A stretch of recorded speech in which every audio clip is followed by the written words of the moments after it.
ഒരു ഇന്റർവ്യൂ മികച്ചതാക്കിയിട്ട് ഒരു ജോബ് ലഭിക്കാൻ വേണ്ടിയിട്ട് എന്ത് ചെയ്യണം എന്നുള്ളൊരു ക്വസ്റ്റ്യൻ നിങ്ങൾക്ക് ഉണ്ടല്ലേ. ഒരുപാട് ഇൻഫ്ലുവൻസേഴ്സ് പറയുന്നത് ഞാൻ കേട്ടിട്ടുണ്ട്.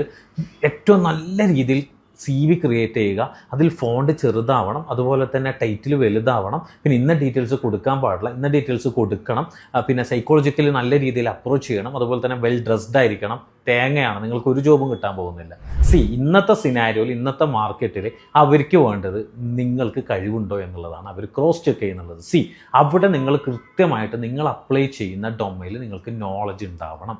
ആ ഡൊമൈനെ കുറിച്ച് ഒരു 10 സെൻറ്റൻസിലെങ്കിലും അല്ലെങ്കിൽ ഒരു 10 ജാർഗൻസ് വെച്ചിട്ട് കൃത്യമായിട്ട് അതിനെക്കുറിച്ച് സംസാരിക്കാൻ നിങ്ങളെ കൊണ്ട് പറ്റണം. ആ കമ്പനിക്ക് നിങ്ങളെ കൊണ്ട് ഗ്രോത്ത് ഉണ്ടാക്കാൻ പറ്റുമെന്ന് തോന്നണം, ഫണ്ട് ക്രിയേറ്റ് ചെയ്യാൻ പറ്റുമെന്ന് തോന്നണം, ആ കൾച്ചർ പ്രകാരം ആ കമ്പനിക്ക് നിങ്ങൾ സ്യൂട്ടാവുന്നു എന്നുള്ളത് തോന്നണം.